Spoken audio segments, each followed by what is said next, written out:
Hi, I'm Dr. Raj Sundar, a family physician and a community organizer. You're listening to Healthcare for Humans, the show dedicated to educating you on how to care for culturally diverse communities so you can be a better healer. This is about everything that you wish you knew to really care for the person in front of you, not just a body system. Let's learn together. Metal cafeteria trays, rows of rectangular tables, and seniors filling in, picking up food, eating alone or in small clusters, sorted by language, and then leaving. That was dinner at South Park Senior Citizens before the pandemic. Very functional, very institutional, and siloed. Cambodian seniors on Mondays, Vietnamese on Fridays, and Hispanic seniors on Wednesdays. Now, walk into that same building on a Friday night. You'll see round tables draped in linen, china, and silverware, a chef who carves radish flowers and shapes them into cherry tomatoes into little animals for the salad, of course. Vietnamese karaoke and line dancing after dinner. And around those tables, a man turns to the executive director, who you'll hear today, points to every person seated with him and says, "We are all from different countries, and now we are all friends." Those are two different versions and two different visions of what it means to be a senior center and address food insecurity. We've talked about food as medicine in this podcast before, and it is one of the most important things in healthcare. And we know healthcare over the past decade has started to acknowledge it, start to screen for it, and now building relationships with community-based organizations to address it. South Park Senior Citizens is an organization that I feel close to because I was a board member just recently. And obviously, that makes me biased. But even with that bias, it is an organization so unique and doing such important work that I feel like it's highlighting and thinking about what it means for other organizations addressing food insecurity in their communities. Today, Katherine Jordan, the executive director of South Park Senior Citizens, walks us through what culturally responsive care looks like when it's built from the ground up. You'll hear how South Park Senior Citizens redesigned their entire dining experience from cafeteria to a community table. Everything that I just told you. And how their culture-focused program spent 7 months immersing seniors in each other's traditions through food, dance, music, language, and field trips. It sounds fun. So not only are we talking about food here, we're talking about social isolation, community building, cross-cultural care. So yes, this podcast episode is about food as medicine. But when I say that, usually that means what's on the plate, the nutrition label, the cultural connection to home. But South Park Senior Citizen pushes that idea further. Here, food as medicine means how you eat, slowly, in community, at a beautifully set table where someone knows your name and your dietary needs, and have also arranged your ride home. Former Surgeon General Vivek Murthy wrote an entire book about social isolation as a public health crisis, equivalent to obesity and smoking in its physical toll. For immigrant seniors carrying decades of accumulated trauma from displacement, war, xenophobia, and systems that were never built to understand them, that isolation compounds everything.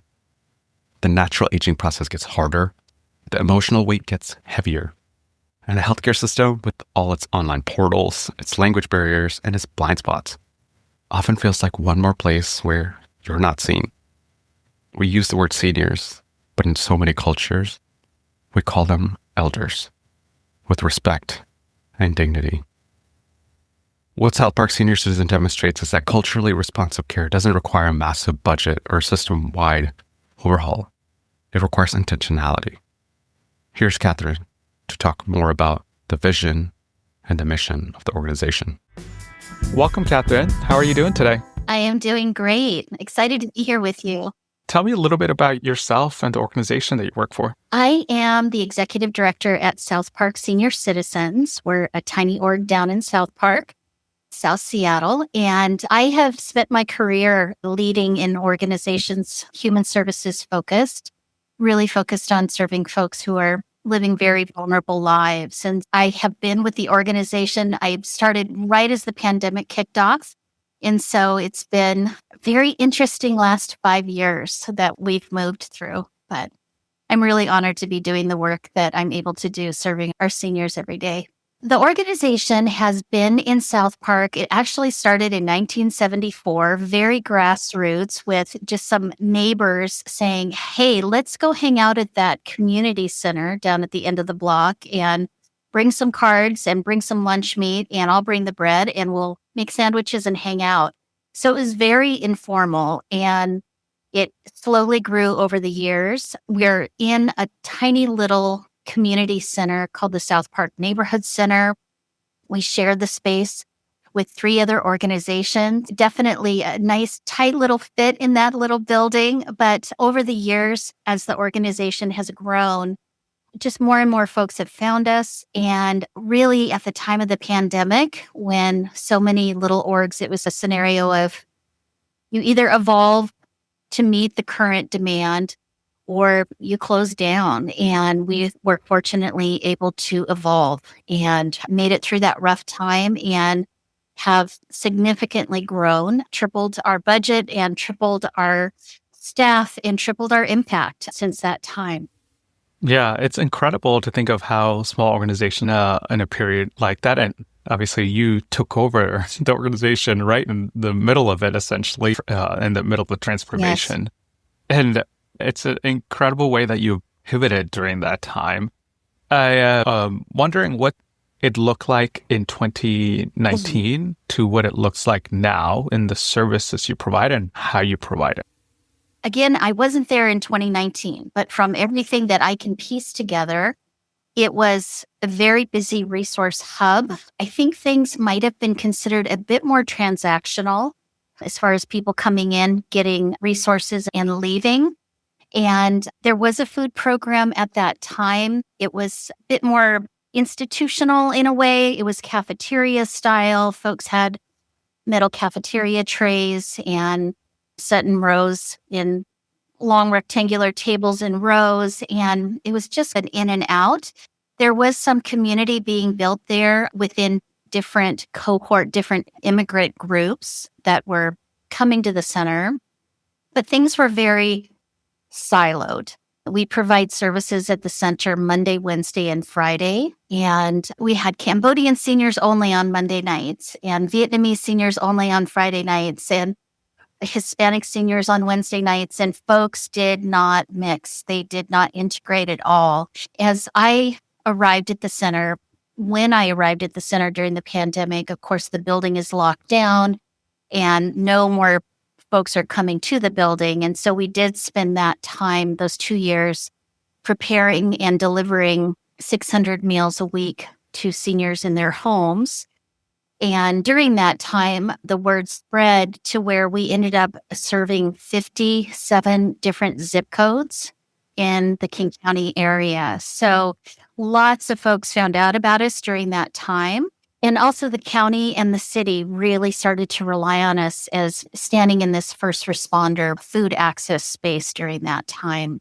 But as we prepared to come back after the pandemic, I had established an amazing team that was there doing this preparation for reopening with me. And we had a vision for having it be more of a cultural hub, more of a place for people to come and engage and to build friendship and relationships and learn and grow, and really highlighting our diversity as a place of celebration versus something to divide us. And so that really became our focus. And we had 2 great scenarios that were happening as we reopened. The first was we knew that the center was really anchored in a meal program.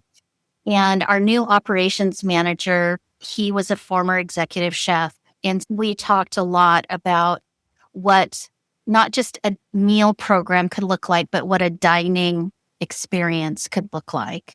And so we spent a lot of time building out a dining experience for our seniors. So as they were coming back after the pandemic, they were finding, instead of the rows of rectangle tables, they're finding round tables with linen tablecloths and china and silverware, and really wanting to execute a lovely evening, a lovely experience. And so that was really an important thing. And then to be in lockstep with that and to really try to address the divide between the different cohort groups that was there before the pandemic, we launched a program called Culture Focus that was right as we were reopening that first year. We dedicated 7 months over that year to really explore culture. And so we spent 7 months. Each month was dedicated to a different culture.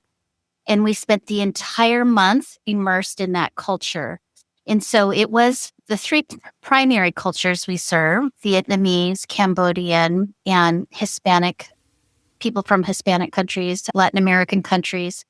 Those were the primary, but then we also built out additional opportunities for learning about different cultures. And we also brought in the LGBTQ community as a culture to learn about and explore. And so we did that, and each month, every meal was from that culture. We did history. We learned about the countries. We learned about dance and music and expression. We learned how to say phrases in that language. We went on field trips that highlighted learning about that culture. And by the end of the year, there was just this ease in the space of people coming together. And it was so beautiful. And they asked that it continue. They asked that we continue to have this highlight of diversity and celebrating culture. And we've continued to do that. And it just has really made it, our goal is to have a safe, warm, inviting space. And I think it's been well achieved. That was beautiful. For a small organization, I constantly surprised of how powerful the impact is. A few things this made me think of. Obviously, I've been involved in the organization in the recent past, but I think of the idea of what does food mean? When people think about food is medicine, they think about what the food is. And I think there's power in that of what is a nutrition label, what culture it comes from. And you noted how the diversity of cultures actually makes the food more diverse and maybe interesting and connects us to home. But the point that's really interesting with the organization is how you also think about it, not just what the food is, but how you eat it, which is in community with each other, slowly, mindfully, if that eating experience is really important. And that's how food is, right, for all of us, in that it's a way to build community. And the flip side of, especially during COVID, how much social isolation became an important aspect of people's health in a negative way. There's been so many studies now, but also our previous Surgeon General, Vivek Murthy, wrote a whole book and was passionate about how social isolation is one of the biggest risk factors for death even and suffering. So thinking of how can you use food as medicine and an expansive way of connecting with each other. And I love that. The second is this way to bridge communities. And it just sounds fun to learn about other cultures. I think in our current times where it often feels like there's some polarization and othering and otherness of coming together in people's culture, and a really powerful moment of, hey, we want to keep doing this. This is awesome. We love learning about each other and bridging people, communities, and really building communities across culture. And then lastly, there's power in the depth of relationships you can build. Because it's small, which is hard when it feels like we're a big food bank where hundreds and hundreds of people come through and no one knows you or remembers you. I think it's possible to do both, but at a smaller scale, you're able to do that well. Thank you. Thank you. I had a wonderful experience the first year that we were there, towards the end of that first year, where I had a gentleman say to me, Katherine, come here, come here. And I came over to the table and he said, look at everyone around this table. He said, we are all from different countries. And he said, and now we are all friends. And I just thought, there we go. That's why we're here. That's what this is for. And to your point, the truly impactful results of loneliness and isolation, our seniors definitely experienced such a magnitude of that during the pandemic. And AARP states, we reflect on this statement often, that it is equivalent to obesity and smoking as far as impacts to the physical health when you're managing loneliness, that emotion, loneliness and isolation. And so it's a wonderful place to be where we know that we are something that our seniors are looking forward to all day. And we're something on the calendar. We're a reason to get up and get showered and get dressed and get out the door. And people are going to be there waiting for them. And they know that they're coming. We make reservations every night for all of our seniors. We do it for a couple of reasons. One, because we are small, we can only seat 54 people. So we don't want to have to turn someone away if we're at capacity. But then also we can accommodate for their diet preferences, food allergies, if we know who is coming. And lastly, we are able, for folks who have no other means of transportation, we are able to arrange transportation for them. And our social services team does that. Our team speaks all the languages of our seniors. And so they're able to contact Lyft, arrange for the ride, contact the senior and say, you can look for a white car with this license plate. They'll be coming at this time. And so the language isn't even needed because they know which car and they hop in and we're waiting for them when they arrive. And I think that's important for people to know. They walk into our center and their name tag is waiting. We're expecting you. It's important that you're here and you're our guest tonight and we're excited to have you. So I love being at the front door and greeting people when they come in. It's one of my favorite parts of my day is just being at the front door to greet them as they come in. It's like a big family. It really is. Yeah, I love it. Imagine you're serving the Khmer chili chicken as cuisine and hosting Vietnamese karaoke nights. Can you paint us a picture of what someone walking into SPSC on a typical evening would experience? As I just mentioned, we will make that reservation and we will get them there and we will know that they are coming and we'll be expecting them. And they'll arrive, we'll greet them, get their name tag, and then they'll go into the dining room and take a seat. We have a lovely table set for them. And as they come in, our staff and volunteers, we're very fortunate to have volunteers each evening helping with our dining service. They're approaching and offering a beverage, and they're able to enjoy that and sit and wait while their fellow seniors arrive. And then we serve a salad course each evening. Once that is cleared, we bring out our dinner course. And each evening, our meal is from different countries all over the world. They are from our seniors' own countries, but then we're also out exploring other cuisines from around the world. And that's something that they have shared with us. We don't have an opportunity to do this in any other way at any other time. We don't have the money to be able to go out to eat out. The seniors we serve are really living very low income. And if we did have the money, we probably wouldn't choose to go and explore this cuisine. And that's a fun aspect of it, the learning and exploration and curiosity part of it. At the end of dinner, we have announcements every evening. They're interpreted for the languages of the seniors who are in the room with us. We always introduce and welcome new seniors who have joined us that night. And then we just share information about any activities that are coming up or resources that we have access to, can share with them so that they're always aware of what is happening in our center community. And then after that, we flip the room because we're so tiny. We have to put away the dining room, if you will, and clear the floor so that we can move into our evening activity. And each evening is a little different. Monday night, we do cultural dancing, and it's a very simplified dance, so anyone can join in very easily. And Wednesday night, we shake it up quite a bit on Wednesday nights. We rotate through Zumba night to arts and crafts to movie night to bingo and loteria. We have our book club that meets on Wednesday nights as well. And that's always moving and shaking there. A lot of fun difference. And then Friday nights is always karaoke and line dancing. It's a bit of the club environment, the place to be on a Friday night. That's awesome. Who organizes the programming? We have a program manager, and they work very closely with our operations manager. And so it really is a big team effort because we're also closely working with our social services department because they're the ones that are contacting the seniors for reservations. And so we know who is coming. So we're maybe able to meet certain accommodations or needs that might be needed for each evening.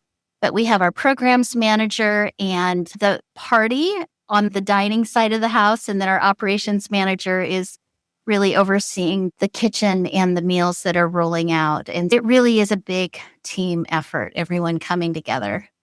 I just love how I'm just imagining Mondays, Wednesdays, and Friday. It just sounds fun. Is that sometimes I feel like the idea of food insecurity is like where we don't want anybody to be hungry, but actually the process of community can be fun. I think you captured that with some of the programming and how the staff is able to create a real Friday night for the community dancing. I witness that every evening when I'm there. I recognize that nutritious meal is doing so much good for the physical body. But what I witnessed is joy and levity and excitement, kind of giddiness. And it's so wonderful to see that in our seniors, just to see them happy, just to see them excited. And they take that feeling home with them. It goes home with them. And I think there's just a lot of healing and a lot of just health and resilience in that space. Yeah. I think a part of the reason I want to do this episode is to share what happens here. I feel like we've captured a little bit of the story and what a night looks like, because it took me a while to figure out the power of it, and you just captured it so well of what happens there. I think it's important for people to hear is about the staff themselves. Specifically, the chef and the kitchen staff often reflect the ethnicities you serve, and really thinking about providing food aid in a fine dine setting. How does that affect the food choices, where you get the food from, and how the meals are created? I would love to hear the creative process that happens and of how you decide on the food. We have had so much evolution in this department, in this area over the last 2 and 3 years. We have established so many really strong relationships with local farmers. And we get the majority of our produce is coming from local farms. And so we're looking at this farm to table experience where some of the produce that comes in, it's very exotic to the point we will go maybe a topping on a salad. What is this? I've never seen this before. And we'll work our way around the dining room explaining what this is. And so it's wonderful to have kind of that farm to table experience. And I'll share very briefly, I just had this wonderful experience where I heard through the grapevine of a farmer who was having produce picked up from him out in his field, picking up produce. And he had said to the person picking it up, I wish I knew where this was going. This is our family's, this is what we do. And we planted these seeds, and I wish I knew where this was going. And this gentleman happened to be a participant at our center. And he took out his phone and he said, let me show you where it goes. Because our seniors take pictures of their dinners. They're beautifully plated. They're a beautiful presentation. And he said, this is where your produce has gone. And that was such a big impact even for the farmer who is providing the resources that are coming our way. So we do use that resource as much as possible. Everything that we are using for our meals is fresh. We try to be organic whenever possible. Nothing's coming out of a can or a jar. And we do purchase food, but then we also have an amazing partnership with Food Lifeline. We receive contributions of food from them. And then also we're a part of the Meals Partnership Coalition. And through the coalition, we're able to secure food resources as well. And the creative process really comes with our 2 co-chefs, Chef Tam and Chef Tony, and they work with our operations manager, Corey, and they sit together. We plan our menus 2 months in advance. And so they sit and they brainstorm, they reflect on meals from the past. We've created an electronic cookbook, so we're able to track meals we've done in the past because we know some of the tried and true favorites of our seniors. I think banh mi is definitely one of them. But so we'll reflect on that. And then also they do spend the month coming up with new ideas and new recipes that they want to try. And so we're planning 2 months in advance. We do align it with upcoming cultural events we're going to be celebrating at the center and aligning specialty cultural meals for those events. And then we also have the menu reviewed by a nutritionist to be certain that what we're preparing is aligning with the needs of seniors.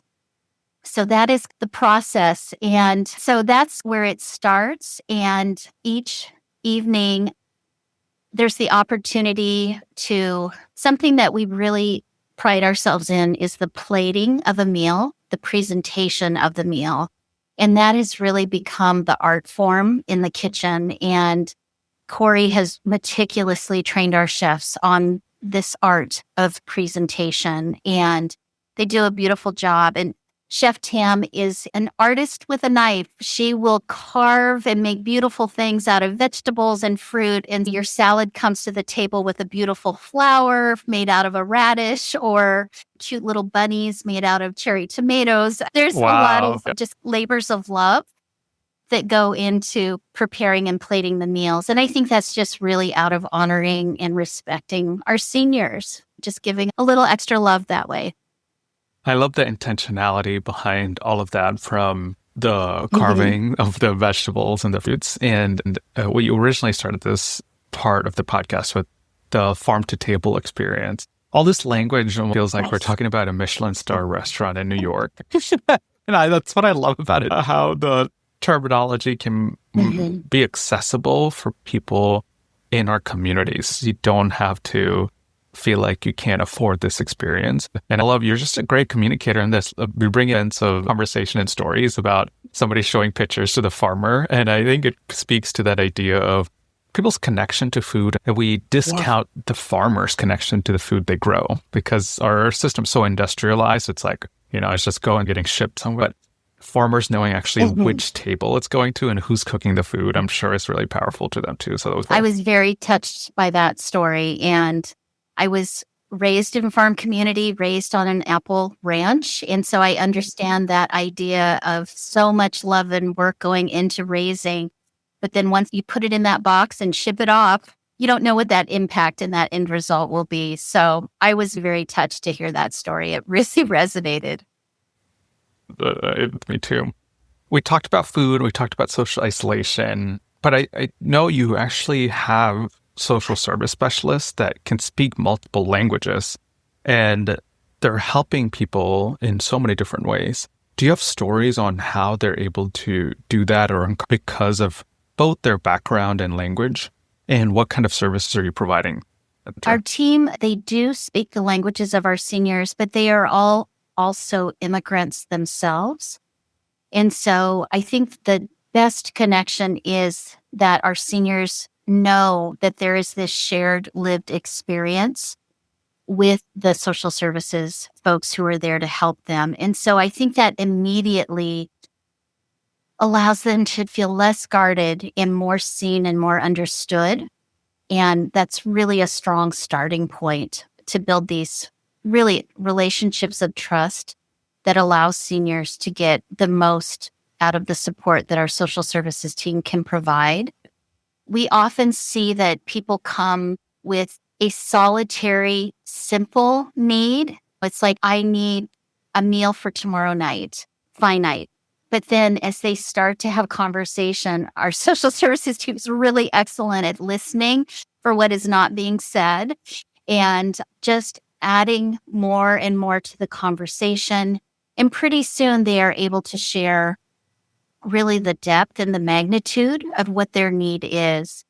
And our services can range anywhere from ensuring that housing is stable, housing is safe. Are they safe in their home? Are they getting the medical care that they need?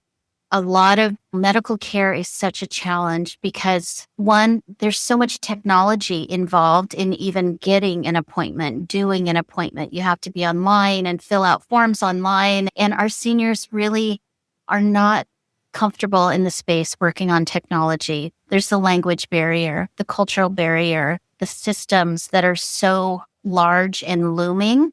When our social services team works with someone to secure housing, that can take months and months of time. And there's a lot of government infrastructure they have to move through there, a lot of understanding of support programs. They might get declined and have to reapply.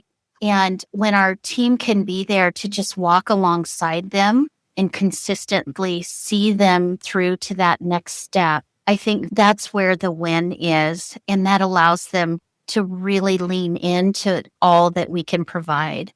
We've been very fortunate to launch a medical access program over the last 2 years, and it essentially allows us to create care plans for seniors who really have significant medical care needs. Creating that care plan, working with the physician, connecting into resources they might need like walkers or canes, glasses, hearing aids, just really doing the whole person wellness perspective. And I think not having that language barrier and not having that cultural barrier just really allows them, I think, to jump right in to the work and really be able to make the most progress. And I think a couple of other things that we see often, we do not provide legal advice, but we support them as they're navigating a legal process. We might go with them if they're needing to go to court, that type of thing. Transportation is a big need within the senior community. One, with our seniors being as low income as they are, they can't afford to maintain a vehicle. Some of them are due to mobility concerns, I should say, not able to use public transportation. And so that leads to their isolation. And we're fortunate to be able to provide transportation, limited. It really is meant for folks who just truly have no other means, but be able to getting them to medical appointments, to food resources, and ensuring that they're connecting in those ways. Yeah, thanks for sharing that. A lot of resources and built with this word keeps coming back to me of intentionality. I do feel like it's become somewhat of an industry of caring for seniors. If you could say one thing to, let's say, healthcare administrators who understand the need for serving older refugee families, but say, we don't have the resources for this, does it really need to be this time intensive and people intensive to help our seniors? What would you say to them? I think my first response, the first thing I think about is the significance of the lived lives of these immigrant seniors and the pain body, the accumulated emotional pain that they carry in their body, have carried for decades in their body due to the trauma that they have experienced as they have fled their countries due to war and violence, or even simply immigrating to the U.S. of their choosing, but recognizing that also comes with an isolation and a loss of home, a loss of familiarity, a loss of family and friends and everything that you've known. And so I think that really taking into account that there is maybe this physical body being presented that is coming in for a healthcare medical appointment, but really understanding from my perspective, as the body ages, there's the natural aging process and all of the challenges that come with that. But then for seniors who have lived these life experiences, the addition of all of that emotional trauma, it just magnifies the impacts of the aging process and makes it just that much more acute. And so I think that would be a perspective that I would invite healthcare providers, administrators to think about as a part of the equation, what we're not seeing and what they're not able to share. And I think that people, all of us, we just want to be seen, we want to be heard, and we want to be valued.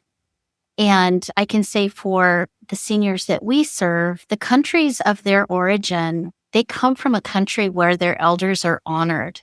There's a reverence for them in their home country.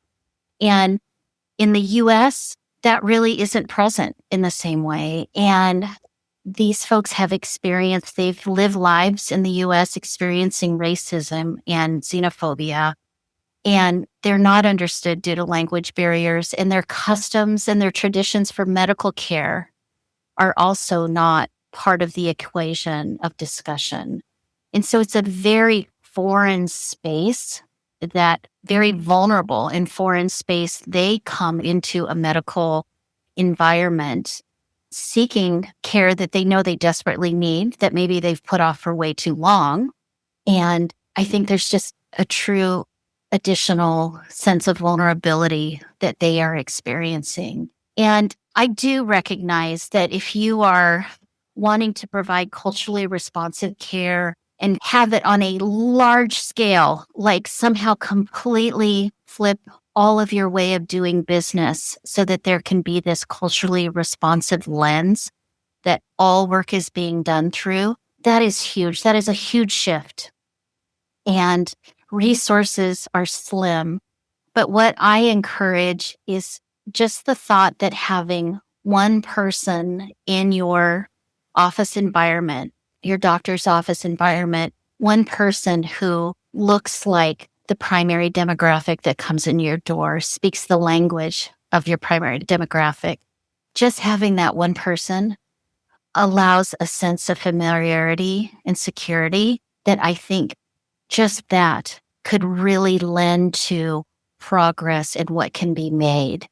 I could not do any of the work that is happening at our center without our team. It would be impossible, but for me, it would be completely inauthentic. I am a white woman running this organization, and I think of that every single day. And it is truly the team that has the lived experience that allows us to be authentic and to do it well, to hit the mark.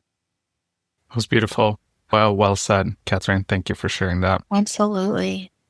For listeners who are moved by this conversation, what's one thing they could do tomorrow to support culturally responsive care in their own communities? I just encourage folks to connect to organizations in their community that are serving people of color, that are serving immigrants and refugees, and just find out what they do. What does the organization provide as far as support? And what possibly could they do themselves to engage, even if it's being curious and leaning in. But you can donate monetarily, you can volunteer, you can bring your time and your talent to further the reach and the results of these organizations. And I think right now, just with the food crisis that we are all experiencing, connecting into the local food banks is a powerful place to be. And one thing I really encourage is for folks to recognize the people who are in need of the food resources and then also the food that is being provided, and recognizing, does that connect to their culture? Receiving this food, is this meaningful? Because I think, again, going back to what our programming is based on and how your identity can be anchored in that food and just simply the joy of it. And so I encourage folks to connect into their community and just having that awareness of how powerful food can be in building community and ensuring the health and vibrancy of everyone around us. Love it. That's a good transition on where can we find the center and how can people get connected and what does support look? Our address down in South Park is 8201 10th Avenue South, Seattle 98108. We are in the South Park Neighborhood Center. And folks are very welcome to connect with me, Katherine, Katherine, at spseniors.org. Very happy to connect with you all. And anyone 55 and older, that's my disclaimer. Anyone 55 and older, very welcome to join us for dinner any evening, Monday, Wednesday, and Friday. Everything we provide at the center is free of charge. And so we have fitness class every Monday, Wednesday, and Friday from 3 to 4. You're welcome to join for that. and then dining, and then our fun after activities. And of course, our ongoing social services support and engaging in our cultural events are a really fun space for experiencing other cultures. Thank you so much, Katherine. This has been really fun. Yeah, thank you, Raj. I appreciate it. As always, thank you for listening to Healthcare for Humans. If you've found any value in this podcast, I have 2 quick requests. 1, please leave a review in the podcast app that you're listening to my voice in right now. It really helps others discover the show. 2, share this episode with anyone who you think might benefit from it. For easy access to all our episodes and to support the podcast, visit www.healthcareforhumans.org. There you'll find our content clearly organized by topics, countries, themes, to help you choose what to listen to next. Until next time, this is Dr. Raj Sundar, reminding you that culturally responsive care leads to better patient outcomes. See you again soon.